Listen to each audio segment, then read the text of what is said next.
Semuanya, punggungnya semua anak panah, depannya semua anak panah, tebasan pedang kiri kanan. Tapi subhanallah masih hidup. Talha bin Ubaidillah ini salah satu dari 10 yang dijamin masuk surga ya, radhiyallahu anhum. Sampai Abu Bakar mengatakan, Uhud, perang Uhud, ya, yang panen pahalanya Talha, miliknya dia sudah. Sampai waktu itu Talha bin Ubaidillah berusaha menarik Nabi SAW untuk keluar dalam kondisi begitu ya. Dia tutupi lubang, terus orang-orang kafir 200 orang ini berusaha menyerang dia gitu kan sendirian. Sampai dia berhasil berusaha menarik Nabi SAW. Dan waktu Nabi naik ke atas, beliau sempat mencabut dengan giginya besi yang masuk ke pipi Nabi SAW. Dengan giginya, sehingga kedua giginya di depan itu tanggal, jatuh. Dan para sahabat mengatakan, kami melihat setelah tanggalnya gigi Talha di Uhud, Allah memberikan dia ketampanan ekstra. Justru Allah buat orang-orang tambah suka melihat wajahnya. Padahal kedua giginya jatuh karena menarik besi itu. Dan ini bentuk penghormatan pada Nabi SAW. Dia bukan tarik dengan tangannya, dia tarik dengan giginya untuk menjaga kesantunan dengan Nabi SAW. Pada waktu yang bersamaan setelah itu teman-teman sekalian, pasukan Khalid bin Walid lagi sibuk menyerang Talha bin Ubaidillah dan Sa'ad bin Abi Waqqas hanya keluar juga dari lubang sebelah. Mereka berusaha, datanglah pasukan Ali, Zubair, ya, datang. Hamzah kan sudah terbunuh tadi dengan pasukan lainnya. Mereka berusaha membela Nabi SAW dan terjadilah pertempuran seru pada saat itu di lubang yang terdapat Nabi SAW. Pada saat waktu yang bersamaan juga datang sahabat Nabi yang mulia yang telah memegang pedang Nabi SAW, namanya Syammah bin Harith atau Abu Dujana tadi. Kemudian berusaha untuk menutupi Nabi SAW dengan tubuhnya, sehingga seluruh tubuhnya dikenai dengan sabetan pedang. Jadi dia berusaha tangkis dari sini, ini yang nyerang 200 orang ini. Sementara yang datang beberapa sahabat ini tidak sampai 10 orang. Ibnu Qamiyah dan sisa pasukan Khalid akhirnya terpukul mundur karena keteguhan sahabat-sahabat ini. Namun Ibnu Qamiyah saat mundur bersamaan dengan waktu itu, sebagian pasukan Khalid bin Walid sedang menebas tangannya Mus'ab. Dan Mus'ab bin Umair wajahnya mirip sekali dengan wajah Nabi SAW. Maka Ibnu Qamiyah datang, lalu pada saat tangannya Mus'ab sudah putus dua-dua dan dia pegang dengan sisa tangannya bendera, maka Ibnu Qamiyah datang menusuk dadahnya Mus'ab, mati syahid. Lalu dia teriak, apa kata Ibnu Qamiyah? Aku telah membunuh Muhammad, Muhammad telah mati, aku telah membunuh Muhammad, Muhammad telah mati. Ini teman-teman, kalimat ini pada saat itu bertepatan diucapkan pasukan Quraisy yang 2000 tiba. Pasukan yang 600 ini menghadapi yang dari belakang, dan ini juga berita kalau Nabi SAW terbunuh. Kata para ahli sejarah, ini sampai seperti virus yang masuk di tengah-tengah muslimin. Sampai Umar bin Khattab yang sangat kuat dengan Sa'ad bin Mu'adz, orang yang sangat kekar dalam pendiriannya, mereka bercerita mengatakan, kami berdua terduduk di tanah kancah peperangan karena tidak yakin lagi sudah. Maksudnya tidak tahu lagi bisa menang atau tidak kalau Nabi SAW sudah terbunuh. Kondisinya sudah kocar-kacir ini. Dan siapapun yang duduk di tanah pada saat itu oleh Quraisy tidak diganggu. Dianggap dia menyerah. Seperti itulah. Pada saat itu teman-teman sekalian, sementara muslimin kocar-kacir, ada sahabat satu, tadi sudah kita sebutkan namanya. Namanya Anas bin Nadhr, yang sempat bilang, ya, demi Allah saya telah ketinggalan peperangan pertama bersama Nabi SAW melawan Quraisy di Badar. Kalau ada peperangan lagi setelah hari ini, saya akan melakukan perbuatan yang membuat Allah ridha. Tiba-tiba dia berdiri. Lalu kemudian sendiri ini, dia melawan yang 2000 itu. Dia menuju ke yang 2000 itu. Umar bin Khattab sempat bilang, mau kemana kau? Dia bilang ke arah Uhud. Kancah peperangan. Kata Umar sama Sa'ad, tapi Rasulullah SAW sudah mati. Beritanya begitu. Anas menjawab dengan kalimat luar biasa. Apa dia bilang? Kalau begitu, betul itu beritanya, bangunlah, bangkitlah untuk berperang dan mati bersama beliau sallallahu alaihi wasallam. Kenapa malah diam? Ayo mati gitu. Dan terbunuh itu jauh lebih mulia. Dan sungguh, hai Umar dan Sa'ad, aku mencium bau surga di arah Uhud. Kemudian beliau radhiyallahu anhu menyerang pasukan kafir sampai terkoyak, dan waktu dicari tidak ditemukan potongan badannya, terkoyak-koyak oleh musuh, gitu kan? Tapi mati syahid di sini. Umar mengatakan, dan Sa'ad dua-duanya, sungguh kalimat Anas telah membakar kembali semangat kami, dan kami saling berkata, benar, kenapa kita tinggal diam? Maka keduanya pun kembali ikut berperang dan mulai entah harus mulai dari mana, tapi mereka berperang. Umar berkata, aku pun coba mengumpulkan senjata apa saja yang aku bisa, lalu aku pakai menyerang. Sa'ad juga berkata, kami lalu berusaha mengikuti saja Anas. Anas kemana kita ikutin, sampai dia terbunuh oleh musuh. Apa yang dia buat kita ikutin, semampu kita. Sudah nggak tahu harus buat apa lagi. Kata Sa'ad, setelah peperangan selesai, kepada Nabi SAW, Sa'ad berkata kepada Nabi SAW pada saat perang selesai, demi Allah ya Rasulullah, kami tidak dapat mengikuti gerakan dan keberanian Anas. Luar biasa, kita tidak bisa, waktu perang sudah selesai. Anas bin Nadhr radhiyallahu anhu, maka pada saat itu teman-teman sekalian, pada saat selesai peperangan dan jenazah muslimin dikumpulkan, maka jenazah Anas bin Malik sulit untuk ditemukan, dikatakan dan dikenal. Dan yang mengenal hanya saudarinya dari tanda lahir di tangannya. Ada tanda lahir di tangannya. Itu karena pada tubuh Anas ditemukan 83 luka dari anak panah, goresan dan lemparan tombak serta sabetan pedang. Pada saat itu teman-teman sekalian, sementara bendera kaum muslimin jatuh dan bendera musyrikin juga masih jatuh, pasukan Khalid bin Walid sempat mengambilnya. Tapi waktu mulai dilawan oleh Ali, oleh Zubair, maka mereka mulai melarikan diri lagi, yang 200 ini. Tiba-tiba saja seorang wanita bernama Amroh dari suku Abduddar, ia mengangkat bendera musyrikin. Melihat bendera musyrik berdiri, maka Abu Sufyan dan sisa pasukan musyrikin pun kemudian berkumpul di sekitar bendera.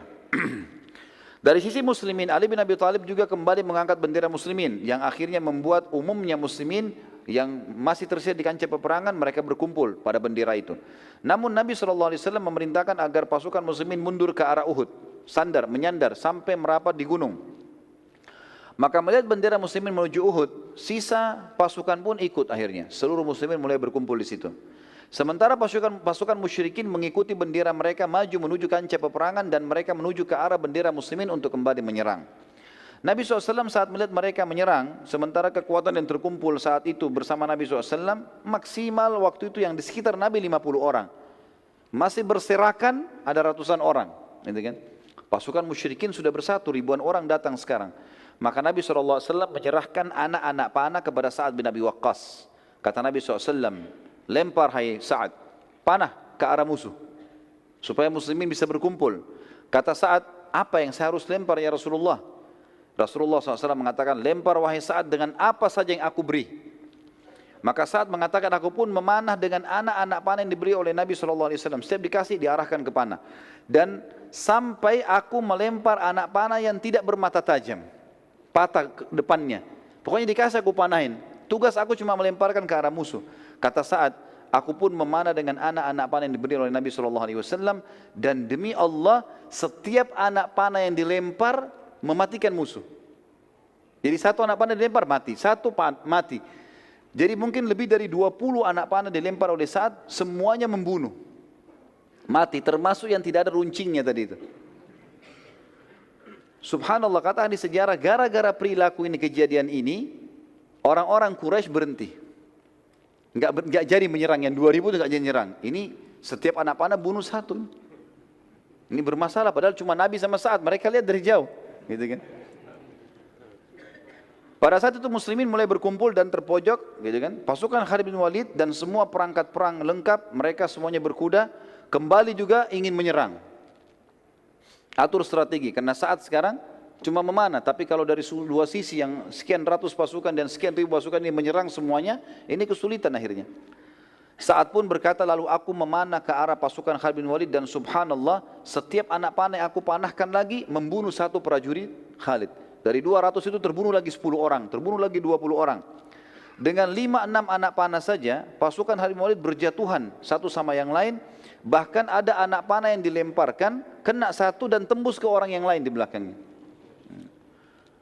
Melihat kejadian tersebut, Khalid bin Walid berhenti dan khawatir akan serangan Sa'ad. Ini bahaya. Satu orang tapi memberhentikan begini, tentu dengan hikmah Allah. Melihat pasukan Khalid bin Walid berhenti menyerang, maka dari sisi lain pasukan inti Quraisy ada satu orang pimpinannya, namanya Ubay bin Khalaf. Ubay bin Khalaf ini teman-teman sekalian, orang yang pernah sombong sekali di Mekah. Dia pernah memperlihatkan kudanya, yang memang dia prajuritnya Quraisy. Dia pernah lihatkan dan dia mengatakan, hai Muhammad, lihat kuda ini, lihat pedang ini, lihat panah ini, aku akan membunuhmu dengan ini semua. Kata Nabi SAW, Aku yang akan membunuhmu dengannya insya Allah. Waktu masih di Mekah ini ceritanya. Rupanya dia lihat ini, dia sudah dengan pakaian perangnya, dia lihat Nabi SAW. Maka dia sudah mengatur strategi untuk menyerang. Melalui kejadian tersebut Nabi SAW meminta sebuah tombak kepada Ali bin Abi Thalib radhiyallahu anhu. Dan kata Ali bin Abi Thalib, demi Allah, Nabi SAW memegang lembing tersebut, mundur ke belakang, kemudian melempar ke arah Ubay bin Khalaf.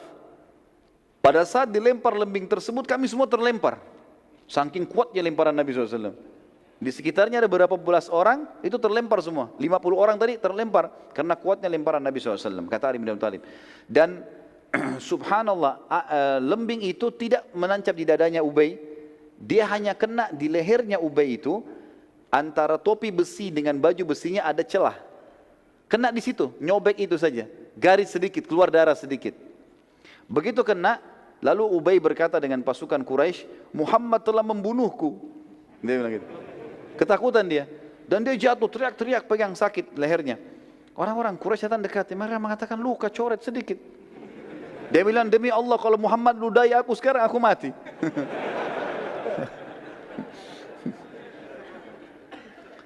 Pada saat dia balik ke Mekah, ini kita cerita selesai peperangan, mereka balik ke Mekah, ternyata betul Ubay ini sakit parah gara-gara luka itu dan tidak bisa sembuh. Dan akhirnya mati gara-gara itu. Dan ini kena hadis Nabi SAW yang sangat tegas ya. Kata Nabi SAW, sungguh murka Allah memuncak kepada orang yang telah dibunuh oleh nabinya. Nabi SAW jarang membunuh. Tapi kalau orang itu dibunuh oleh Nabi berarti luar biasa orangnya. Dan orang ini karena pernah mengancam Nabi SAW di Mekah, maka akhirnya Allah SWT mudahkan dia mati di tangan Nabi SAW. Nabi SAW akhirnya menyuruh pasukan muslimin untuk naik ke atas bukit. Saya percepat saja. Kemudian beliau SAW tidak mampu lagi naik karena letih. Lalu beberapa orang sahabat diantaranya Talha bin Ubaidillah kembali radhiyallahu anhu yang penuh dengan anak panah, yang penuh dengan sabetan pedang. Kemudian tunduk dan membiarkan Nabi SAW menginjak punggung beliau radhiyallahu anhu. Kemudian Nabi SAW pun naik. Kata dia, ya Rasulullah, naiklah. Naiklah wahai Nabi Allah ke atas pundak. Maka naiklah Nabi SAW sampai akhirnya berhasil menaiki bukit atau gunung Uhud itu sendiri. Para sahabat pun naik bersama dengan Nabi SAW, dan pada saat Nabi SAW di atas dan para sahabat sudah naik ke atas, bersembunyi di atas, sempat Uhud goncang, goyang. Maka Nabi SAW menyentakkan kakinya sambil mengatakan, tenanglah hai Uhud, sesungguhnya di atasmu ada seorang Nabi, ada Siddiq, Abu Bakar, dan ada syahidan. Dua orang mati syahid, ada Uthman dan ada Ali, ada Umar dan ada Uthman. Ada orang majma'in gitu. Pasukan Quraisy kemudian mendekati sekitar gunung Uhud di tempat para sahabat sembunyi. Lalu Abu Sufyan selaku pemimpin pasukan berteriak dengan suara keras mengatakan, apakah masih ada Muhammad di antara kalian? Nabi SAW mengatakan, jangan ada yang jawab. Abu Sufyan tanya lagi, apakah masih ada Abu Bakar di antara kalian? Nabi SAW mengatakan, jangan ada yang jawab. Abu Sufyan tanya lagi yang ketiga kali, apakah ada Umar di antara kalian? Maka Nabi SAW mengatakan, jangan ada yang jawab. Abu Sufyan mengatakan, kalau ketiga orang itu sudah tidak ada, berarti urusan kalian sudah habis. Artinya dia tahu kekuatan muslimin di Nabi, di Abu Bakar dan Umar, gitu, radhiyallahu anhu ajma'in. Umar bin Khattab waktu itu tidak bisa tahan teman-teman sekalian, lalu kemudian dia teriak mengatakan, semoga Allah menghinakanmu, wahai musuh Allah. Mereka semua masih hidup. Dan Abu Sufyan ini tahu suaranya Umar. Maka Abu Sufyan bilang apa? Demi Allah hai Umar, aku lebih percaya kamu daripada Ibnu Qami'ah. Tadi Ibnu Qami'ah siapa? Yang menyebarin isu kalau dia bunuh Nabi SAW kan? Aku telah bunuh Muhammad, kan dia yang sebarin. Kata Abu Sufyan, demi Allah aku lebih percaya kau daripada Ibnu Qami'ah. Berarti betul Nabi SAW masih hidup. Lalu kemudian Abu Sufyan mengatakan, telah menang Hubal, patungnya mereka kan? Kata Nabi SAW, tidakkah kalian jawab? Kata Umar, apa kami jawab ya Rasulullah? Kata Nabi SAW, jawab, katakan, Allah jauh lebih mulia dan terhormat.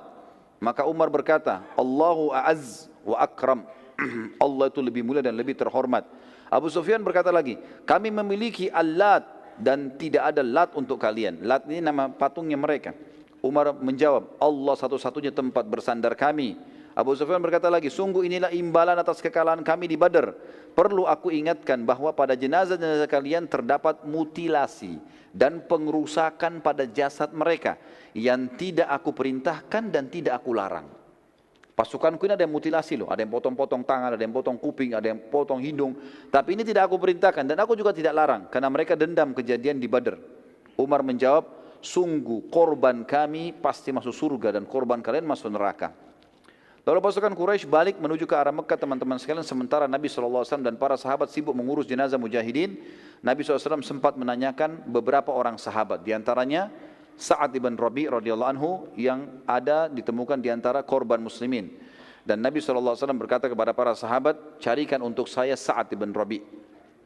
Para sahabat menyebar, sampai hanya ada seorang sahabat menemukan dia lalu berkata, wahai Sa'ad, Sa'ad lagi penuh dengan darah, lagi sementara mau sakarat, ya. Maka dia mengatakan, wahai Sa'ad, Rasulullah menanyakan tentangmu. Kata dia, sampaikan salamku kepada Nabi SAW dan katakan kepada beliau, kalau semoga Allah membalas beliau dengan sebaik-baik balasan. Dan ya, sampaikan kepada beliau, kalau Sa'ad sudah mencium bau surga. Lalu kemudian dia bilang, sampaikanlah kepada sukuku, bahwasanya tidak ada uzur buat kalian meninggalkan Nabi SAW,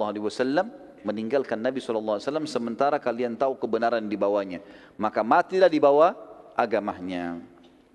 Saat berkata, jadi kalimat ini semua diucapkan, kemudian dia mengatakan, aku mencium bau surga, lalu wafatlah Sa'ad radhiyallahu anhu. Terbunuh kurang lebih 70 orang sahabat Nabi di perang Badar, di perang Uhud, diantaranya Hamzah radhiyallahu anhu. Dan kita tutup teman-teman sekalian dengan kisah mutilasinya Hamzah ini, ya. Waktu jenazah Hamzah ditemukan, dan pada saat itu Hindun binti Utbah yang memang dendam dengan Hamzah, dia memanggil Wahsy. Manggil Wahsy kembali, dia mengatakan, belahkan untukku dadahnya, karena aku mau mengambil jantungnya. Beberapa buku sejarah yang mengatakan ini kisah dibenarkan, ada yang mengatakan juga ini tidak dibenarkan, nanti diragukan. Tapi kita ambil pendapat yang mengatakan dibenarkan, maka dibelahlah dada Hamzah. Karena riwayat yang sahih menjelaskan waktu Umar menceritakan nangisnya Nabi SAW melihat jasadnya Hamzah, ini menguatkan itu. Maka dibelahlah dada Hamzah, terjadi mutilasi, bagian hidungnya dipotong, dadanya dibelah, lalu dicabut jantungnya, dan Hindun berusaha memakannya tapi dia tidak mampu karena tidak mungkin makan mentah. Lalu kemudian dia mengatakan, inilah pembalasan karena kau telah membunuh ayahku, pamanku dan saudaraku. Akhirnya Hamzah pun radhiyallahu anhu di situ dibiarkan, digeletakin dan dilumurin dengan darah. Lalu kemudian mereka pun pulang ke Mekah. Allahu a'lam. Ini bahasan tentang perang Uhud tentunya teman-teman sekalian. Dan nanti akan kita sampaikan, pertemuan akan datang, perang Hamrat Asad. Jadi fase menangnya muslimin sudah kita jelaskan, fase kalahnya muslimin sudah kita jelaskan dan sebabnya. Nanti kita lihat ada fase kemenangan muslimin, dikenal dengan perang Hamrat Asad. Walaupun sebenarnya ini adalah lanjutan perang Uhud. Kenapa dikatakan perang Hamrat Asad? Karena Hamrat Asad nama sebuah tempat di mana Nabi SAW menyerang kembali Quraisy ke situ. Dengan pasukan yang luka-luka ini Nabi nyerang kembali. Nanti akan kita ceritakan pada pertemuan kita yang akan datang insyaAllah. Baiklah, mungkin begitu bahasan kita insyaAllah. Semoga Allah SWT berkahi majlis kita dan dijadikan sebagai tambahan amal kita pada hari kiamat. Dan semoga saja semua amal yang pernah kita kerjakan, sekecil sampai sebesar apapun, sampai menjelang ajal datang nanti diterima dengan kemahamurahannya. Dan semoga semua dosa yang pernah kita kerjakan sampai juga menjelang ajal datang dibanti dengan kemahamurahnya menjadi pahala. Dan kita berdoa agar Indonesia diberikan kemakmuran, ketentraman, kedamaian, dan seluruh muslimin agar kembali kepada Al-Quran dan Sunnah, dan Allah karunia pemimpin-pemimpin yang adil juga kembali kepada Al-Quran dan Sunnah, dan semoga Indonesia menjadi contoh bagi negara-negara yang lain. Dan terus kita mendoakan saudara kita di Palestina, di Syria, di Yaman, di Irak, di Myanmar, di Ahsa, dimanapun mereka sedang tertindas, semoga Allah ikhlaskan niat mereka, terima para syuhada mereka, muliakan Islam di tangan mereka dan tangan kita semua, dan semoga Allah partisipasikan kita bersama mereka di pahala, baik dengan doa, dengan harta, juga dengan jiwa kita, dan semoga Allah dengan kemahamurahannya menyatukan kita semua di surga firdausnya tanpa hisab. Mari saya kita di majlis ilmu yang mulia ini. Kalau ada benar dari Allah, kalau salah saya mohon dimaafkan. Subhanakallahumma bihamdika, asyhadu an la ilaha illa anta astaghfiruka wa atubu ilaik. Wassalamualaikum warahmatullahi wabarakatuh.